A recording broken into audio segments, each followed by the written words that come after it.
Heute machen wir Caipirinha. Caipirinha ein relativ einfacher Trink, möchte man meinen.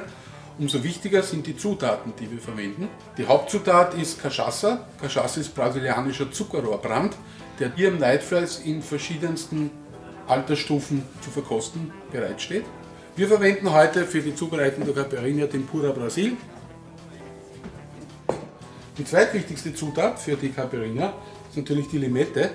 Bei der Limette ist es wichtig, die Enden abzuschneiden. Da sammeln sich die Bitterstoffe. Das schmeckt dann ein bisschen unangenehm. Wir achteln die Limette.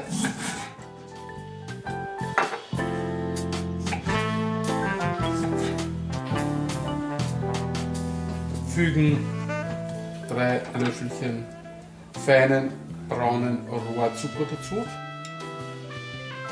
Umso feiner der Rohrzucker, umso schneller löst sich der in der Flüssigkeit auf.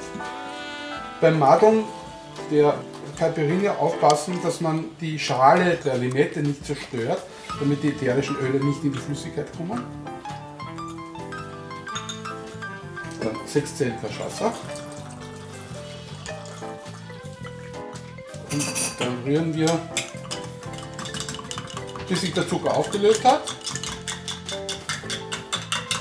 Und fügen Nugget-Eis dazu. Nugget-Eis ist zum Unterschied von Fresh-Eis kompakter, kälter, trockener und hält die Flüssigkeit länger kalt. Und fertig ist unsere Caipirinha. Cheers!